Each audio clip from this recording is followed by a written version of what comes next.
All right, good morning, church. Happy Father's Day, as Heather just said. I like how she even thinks through like the diabetic thing. Like, no guy would ever think of that. But Heather, she thinks about like those of you who are diabetic and all. Anyways, we are going to talk about fathers today. And since most of you, majority of you are not fathers in here today, I'm going to show you some slides that will give you a better idea of what it's like to be a father. So here we go. We're going to go through some slides. Here's the first one. Dads, how many of you have done this one before? Only 3 of us? What is wrong with the rest of you dads? Maybe you didn't have daughters, but okay, the rest of it. I got to go through this twice in my life. I had an older sister who was 4.5 years older than me, so she used to do it to me, and now I get to do it with my daughter, and I'll get to do it a lot more with my daughter. So anyways, there you go. There's one. All right, here's the next one. You're my favorite parent. Don't tell mom. Every one of us dads got these. We just don't tell our moms because you know it would depress them. So we all got these letters. My kids give these to me all the time and just go, don't tell mom. So yeah, they get, you can't say a word in here this morning. Shh. Okay, so yeah, that's another one. Here's the next one. Rules for dating my daughter. You better get a job. If you lie to me, I will find you. I can make you go away. I like that one. Understand I don't like you. I'm everywhere. You hurt her, I hurt you. Whatever you do to her, I will do to you. And I love this one. I'm not afraid of prison. So I'm going to get that one and stick it in my house. If you're dad with a daughter, you know this one. All right, here we go. Another one. Go ahead. I believe you. Then I killed a lion with my hands. All right, we've all done that one as a father, telling your kids stories. You turn yourself into a superhero for your children because they don't know any better, so they believe anything you tell them. All right, here we go. Next one. I've waited 13 years for this moment. I've told my son that my whole life, and this year he turns 13, and I don't have to mow anymore. It's going to be the best day of my life. Here we go. Moving on. When mothers are alone with their babies, when fathers are alone with their babies. That's what it's like to be a dad. All right, here we go. Next one. Ask my husband how everything was going. He sends me this. This is dad. This is what our lives are like every day. All right, here we go. When I was little, my dad had me convinced that the ice cream truck only played music when it was sold out. Well played, Dad. Well played. That's pretty good. I love that one. Okay, I just give them controllers that are not hooked up, and they play like this for hours. How many of you have done this one? Yeah, you can't talk the whole time, but I did do this. This kid lived 2 years thinking he's playing John Madden football against me and beating me every time. He never played a lick. I'd just give him a controller, he'd sit in my lap, and I could just play the whole time. I'd be like, dude, you're killing me. And he'd be like, I'm up like 100-10. And I'd be like, I know, it's just terrible. And he thought he was playing. And then when he turned like 7 and he tried to play it himself and he figured out, how do I play this? I used to be so good. I'm like, you never really played. All right, here we go. Next one. What happens when you leave dad alone with the baby? Yes, bubble baths are the best. All right, next one. Self-explanatory. You know what happens. It's what we do. All right. Happy Father's Day. I got you a present, but if you want to get technical, then technically you bought it. By the way, can I borrow $20? Yes, that's what it's like having a teenage daughter, I'm assuming. All right. I love this one. Fathers can always put things in perspective. This is the worst day of my life. The worst day of your life so far. All right, Homer Simpson can teach you a lot of things. I don't know about the modern one, but the old parts of The Simpsons were fantastic. And the last one, dad, a son's first hero and a daughter's first love.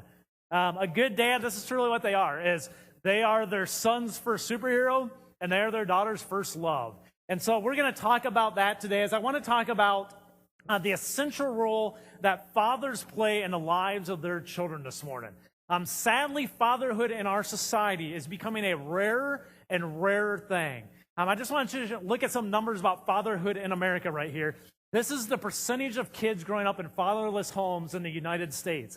1960, 11% of children grew up in a fatherless home. This does not mean biological. It just means there wasn't a dad at the house. 1990, it jumped to 23%. 2014, it's jumped all the way to 37%. That means over a third of our children growing up in America right now do not have a father living at home with them. Is that not amazing? A third of our children growing up in America today do not have a father living in the home with them. Here's what I know as a minister who has ministered to families for over 20 years now, is that fathers are invaluable to the development of their children's lives. The ideal family that we see in the Bible, and we can see from all research that's done on this, the ideal family is for a kid to grow up with a mom and a dad at home that love each other. That is the ideal family for a kid to grow up in. Just listen to the impact that a fatherless home has on children. I'm going to read you some stats here. Here's the first one. Fatherless homes. 90% of all homeless and runaway children are from fatherless homes. 90%, 9 out of 10 children run away are from fatherless homes. That's 32 times the average of a normal child. So without having a father at home, it makes them 32 times more likely to be homeless on the streets. Here's the next one. 71% of high school dropouts come from fatherless homes. Without a father at home, it increases that likelihood 14 times the average. All right? Next one. 75% of all adolescent patients in chemical abuse centers come from fatherless homes. That is 10 times the national average. Next one. 85% of all youth in prison come from fatherless homes. It increases their likelihood 20-fold, 20 times the average. Last one. Daughters living in a fatherless household are 711% more likely to have children as teenagers. 711% more likely to be a mother in their teenage years. The role of a father is essential in the development, health, and success of children.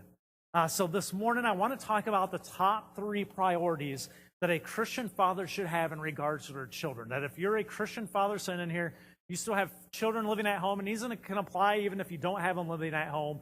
But the top 3 priorities that I would say for a father, these are kind of the bar, the standard that you should set for yourself to go, this is what I'm aiming for. Now understand here a couple of things. I'm talking about fathers today, so if you're a single mom here and you're raising kids on your own, understand, it doesn't mean you can't be successful. What I'm saying is there's a lot of hurdles, extra hurdles you have to get over. And if you're a single mom, you know that. You know how difficult it is being a single mother. Does not mean you can't raise successful kids. It does mean it makes it much harder. So we're talking today about the essential role of fathers, the priority that they should have in their life in regards to their children, of what they should be focused on. All right? The first thing is this. Christian fathers need to inspire and direct their children towards godliness. First and foremost, dads, your role, along with mom. I'm a dad. I've got a 6-year-old today. She's 6 today. Happy birthday wherever she is. She's upstairs. And I've got a 12-year-old. So I'm a dad as well. But our number one goal we should be striving for, priority in our life, is to inspire and direct our children towards godliness. Let me read from you 1 Thessalonians chapter 2. It says this. And you know that we treated each of you as a father treats his own children. We pleaded with you. We encouraged you and urged you to live lives in a way that God would consider worthy. Dads, that is what we are to do for our children.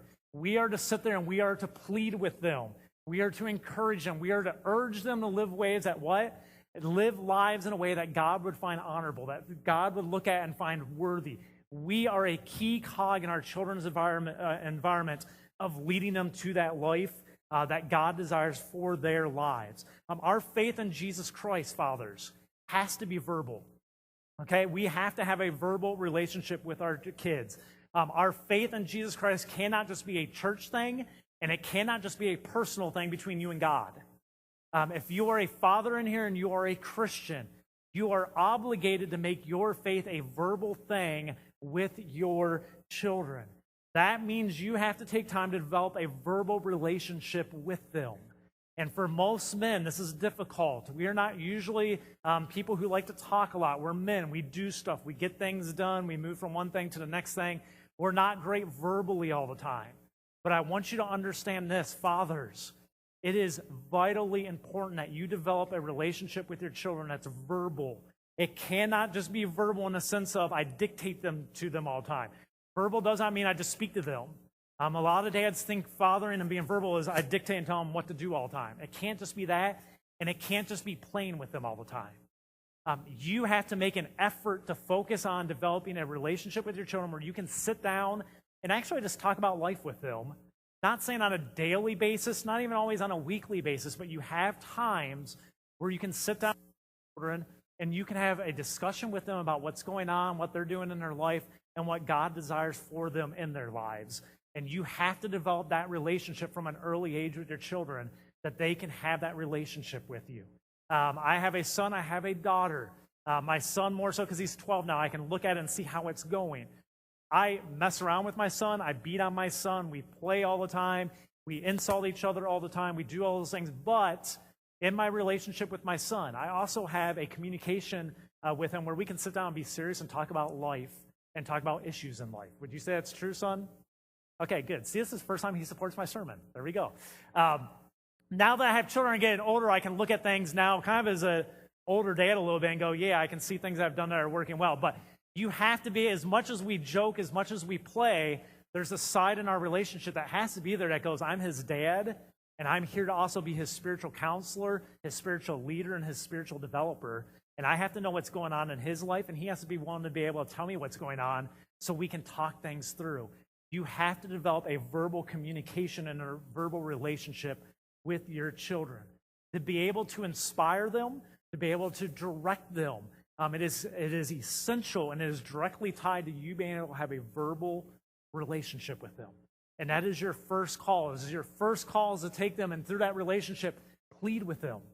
The same way a Christian father would in the Faith for Us, to plead with them, to go look at them and go, hey, you got to do better. You got to do this. This is what God would desire from you in your life. You got to have the ability to encourage them, to look at them and go, God can do better things with you than you're thinking he can do with you right now. That God can do more. You're so talented. God can do these things for you. You can work for his kingdom. You got to find a way to encourage them verbally and to urge them. There are times that you have to get them to stretch themselves, to get out of their comfort zones and stretch your children and go, you know what? I know you don't like doing this, but you're going to do this because it's good for you and it's what's best for you. And you have to have a verbal relationship with them to be able to do that in a positive way. And through all those things, you can help your kids develop a life that God would consider worthy, that God would look at it and go, that's the type of life I want them to be living. Okay? That is priority number one. The second priority is this. Christian fathers are to be a source of stability and security for their children. Stability and security. Let me read to you from James chapter 1. It says this. Now, whatever is good and perfect is a gift coming down from us from God our Father, who created all the lights in heaven. He never changes or casts a shifting shadow. Let me deal with this issue of stability real quick. In our relationship as people with God, one of the beautiful things of having a relationship with God is this. He never changes. He's the same yesterday as he is today, as he will be tomorrow. He never changes. And one of the things that's wonderful about that relationship with God is you never have to guess where he is. You never have to guess how he's going to respond. You just know who he is. He's stable. He's the one thing in this world that never changes. And he's referred to in this passage as our Father. And we find a stability in that as humans, that when everything else is going chaotic around us, we know the one thing we can always return to is God. And he's going to be right where he always says he's going to be. He's going to be standing for the same things he's always stood for. We can find a stable place there to stand on. And fathers, we have to be that stable thing for our kids as well. We have to be stable in our emotions, which means dads. You have to be consistent in your emotions with your kids. Your kids need to know where you stand on things. They need to know every day I get up, Dad's going to be fairly the same from day to day. He's not going to be one place one day and another place another day. He's that stable thing in my life. In your discipline, dads, you need to be stable. You cannot have a standard yesterday that's here and the next day it's down here and then the next day it's back over here. Because what you do is you create confusion in your children and you take away their stability. And the one thing that allows kids to grow healthy is to have a stable home environment to be part of. And dads, you are essential in creating that you are stable. I bring this up because I just want all parents to hear this. Dads, to combine these two of emotions and discipline, make sure you never discipline your children when you're angry. Okay? This is one of the things I always try to do is you never discipline when your children when you are angry. Because when you do, you overdo it, you make disciplines and you make commitments that you can't keep, and you do things that make things unstable. And at times, fathers, you become abusive. Because if you are a father, how many of you have had your kids push you over the edge before emotionally? Okay, we've all been there. What I advise you to do is this. When they do that to you, you get them out of your presence and you send them somewhere so you can calm down, and then you can make a rational decision of how they need to be disciplined. Okay? You get them out of your sight. You send them to the room. You send them out to the back. Something, you get them out of your presence so you can calm down and then rationally think things through so you can give them a stable discipline, something that you can hold to and something that doesn't go too far, and you can get calm about it. Too many fathers react in the moment. And when you react in the moment, what you do is you develop kids that don't know anything stable. Nothing's stable in their life because they don't know how dad's going to react. It's okay to flip out. It's okay to get really angry at your kids. It's okay to get pushed across the line. But make sure you don't discipline in that moment.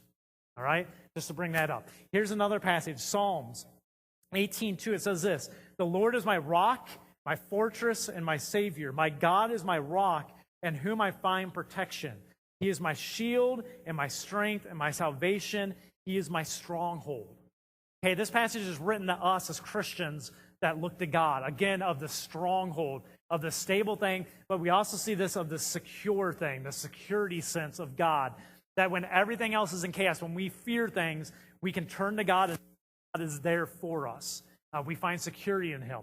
Fathers, your kids need to find security in you. We need to be the protector of our children. You need to make sure we are living in a chaotic world. We're living in a world that is brutal that we live in right now. And we need to be the rock in our children's lives that relieves their fears from them so they're not living in constant fear. As we live in a world where we're seeing more and more terrorist attacks, your kids need something stable that they don't have to live in fear because they're with you. Okay? You need to be their security blanket.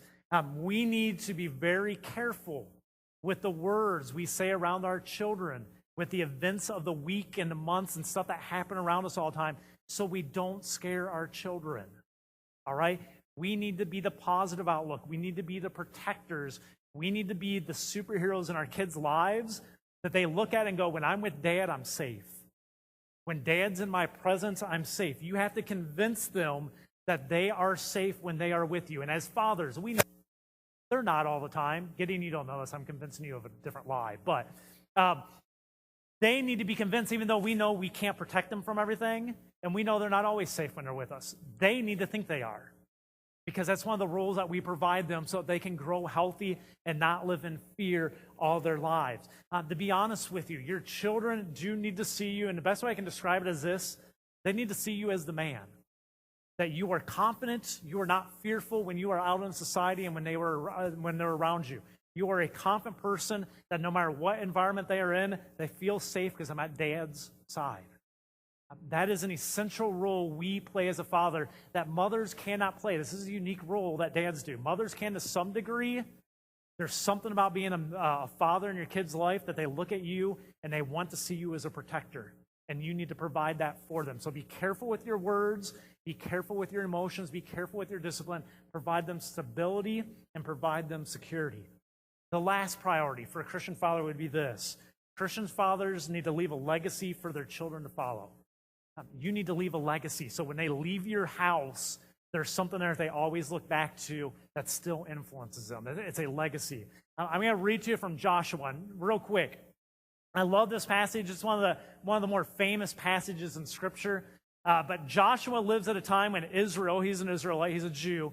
He's living in a time when people are following all sorts of different paths. They're all going their own different way. And Joshua gets kind of frustrated at one point. And this is his words where he basically draws a line in the sand and goes, I don't care what everyone else is doing. Here's what I'm going to do. And he puts down a legacy for his family to follow. Here's what he says. I love these words. He says, but if you are unwilling to serve the Lord, then choose today whom you will serve. Would you prefer the gods of your ancestors served beyond the Euphrates? Or will it be the gods of the Amorites in whom land you now live? So he goes, you guys make up your mind. Who are you going to serve? Stop flip-flopping back and forth. Stop going, I'm a follower of God, but I'm also a follower of their gods and everything else. Or I'm a follower of God, but I'm living within this society. I'm going to be like this society. He goes, you make a choice of who you're going to be. And he says this. He says, but for me and my family, we will serve who? The Lord. He goes, but I want to be very clear. But for me and my family, we will serve God. I don't care about the other gods. I don't care about the society. I don't care what else the rest of you are doing or what the influences are. Me and my family, we're going to serve God amongst all this garbage that's going on around us. And I love that about Joshua because he leaves a legacy for his family. Is you have to imagine his kids that day, because he's a leader. You have to imagine his family that day never forgot that moment. Because you got to understand, he's standing before thousands, and he gets up as a spokesman, and he makes this plea to him, and he goes, but for me and my family, here's what we're doing. We're not doing the rest of the garbage. We're doing this. You have to imagine his kids sat there one day and were just like, oh, man, that's awesome. Okay? Even though it was going to be a tough life, that's awesome. One of the things I try to do with my kids as a father, as a Christian father, we talk all the time about the society around us, that the world around us lives differently than us, and that we're going to have a different life. We're going to live differently. We're going to treat people differently. We're going to have different standards we live by, not because they're all bad or anything, but because we are followers of Christ, and we're going to live a different way because Christ calls us to live differently. So we talk about what their friends live in or why their friends behave certain ways. We have friends that come over that are mean. We have kids that come over that do things that we're not acceptable in our house. We don't get mad at those kids and like beat those kids, oh, you're horrible kids. When they leave, what we do is we talk to our children and we go, you got to understand why they're that way. And if you would look at their background, you look at where they grew up, if you look at what they're living in, it would help you understand better why they are what they are. And we are going to be the family who's different in the area, that when they come here, they see a godly family. And that goes for my children, that goes for me and my wife, that goes for us as a home. We are going to live differently. We're going to serve God. Gid, can you attest to this? Have you had this conversation many times in your life? Yes, okay. Those are all Liberty's friends, because all of Gid's friends are good kids. Okay, good call, son. Good call. Okay. So anyways, we had that conversation a lot in this sense. Fathers, you got to leave a legacy for your children. You cannot just think of the here and now. You also have to think long term and go, I got to set patterns in their life. I have to set principles in their life that will carry over with them the rest of their lives. It's not about just surviving the day. It's about helping them develop a life for the rest of their days on this earth to glorify God with their lives. All right? Now, the key to this one, the leaving a legacy for your children, the key is this. Dads, you have to be the same person no matter where you are. And this is hard for all of us. Moms, dads, everybody sitting here. You have to get to a place where you are comfortable enough with you and confident enough in your faith with Jesus Christ that you are the same person no matter where you are. Now, I know this because I know human nature. A lot of you still have multiple lives that you live, which is when you are in different groups, you act different ways. And you're kind of like a chameleon. And you adapt to whatever group you are with so you can find acceptance with them. When you are a parent, that cannot continue. There is no way to leave a legacy for Jesus Christ in your kid's life if you are still a chameleon and you're not comfortable with who you are. All right? You have to get to a place in your relationship with God where you don't care what anyone thinks of you except for Jesus Christ. And when you get to that place, you are the same no matter where you are. Here's one thing I can tell you, and I'm not saying this to say I'm a perfect dad, not a perfect Christian. I've got tons of flaws, people. You know this isn't a kept secret in our church, okay? I'm not perfect, but I am in this role for a reason, and I was raised by an incredible father and mother, so I got to see an incredible man of God raise me. So a lot of this comes naturally. But I can say this. The person you see on stage right now is the exact same person the people in my small group deal with at small group. Carrie, is that true? Exact same person. It's Annie, be quiet and just get out of the church. I didn't want you here anyways. Okay, you're out of the small group now. Okay, that's the same person you'll see there. The same person, if you run into me in the store somewhere, exact same person you see up here. The exact same person who lives in my house that my family has to deal with, God bless them, is the exact same person you see up here. Okay? The same husband and father my kids and my wife have to deal with in personality is the exact same person there as he is up here. There is no different me's. There's one Scott. Okay? The reason there's one Scott is this, in all honesty. I could literally, and this sounds bad, but it's not bad. I could literally care less what any of you think of me. I don't care. I don't care if the whole world hates me. I don't care if the whole world loves me. It's not going to change who I am because there's one person in my life I look to please. If you have any idea who that is, Jesus Christ. That's it. So I've gone through times in my life where people have hated me, is the best way I can say it. I really don't care Because at the time, I'm convinced what I'm doing is in obedience to Jesus Christ. And as long as I'm good with that, I could care less if everyone hates me. Don't care. Okay? The thing that has allowed me to survive my life the way I have most of my life and still be here at this church living the thing I am is who I say I am is who I say I am. There isn't a chameleon. There isn't a second life to go, he does this here and he's this way here. I've been here long enough, 10 years now, that you know what I am is what I am. And I am the same everywhere I am. So my flaws are the same here as they are every place else. And my good traits are the same here as they are everywhere else. Fathers, that is your goal. That is your desired bar to get to, that you can leave a legacy for your children. The reason you can is because you're the same everywhere. And so the things you say you believe here, they see you acted out there. The things you say are a commitment to you in here are the same things they see at home, they see as a commitment there. There is no difference. The closer you get to that, the better legacy you will leave for your children. That should be our goal. Fathers, you are the game changer in the lives of your children if you so desire to have that role in the lives of your children. Being there to raise your children every day of your life is the most significant and rewarding thing you will ever do with your life. And it's worth every sacrifice you have to make to play that role of father in their lives. Don't let anything in this world suck you into trading in your role as a father for something else in this world.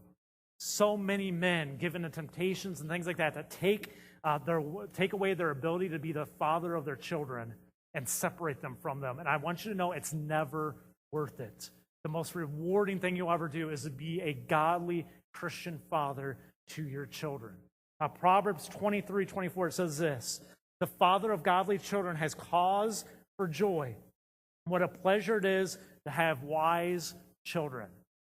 The beautiful thing of this is if you are a godly father who does the best you can to raise your kids, you get moments when you start seeing them where they make decisions that make you proud. And it's not because they make decisions that make them successful in the world. They make decisions that, honor God. And it's the most joyful thing you can ever experience. With my 12-year-old now, it doesn't happen much. Every once in a while, he makes a good decision. Exactly. Okay. Now, the beautiful thing is I get to see now with a 12-year-old, I get to see him make decisions now that I know aren't easy, but they honor God. And as a father, you sit back and go, it's all worth it. That's the greatest thing in the world. Even with my 5-year-old, I can start seeing her make some of those decisions. And you sit there and go, that's incredible that she's starting to make those decisions. Now, she also makes a lot of bad decisions. Trust me. She's going to be the tougher one, okay? But in those moments where you see it pay off, it's the most joyful thing you can experience in your life as a father. There's nothing this world can offer you that compares to that joy. So dads, be a life-changing father that every kid wishes they had in their life. Be their superhero. You are essential to their lives, no matter what society tells you. You are the most influential figure in your kids' lives if you want to play that role. Would you pray with me?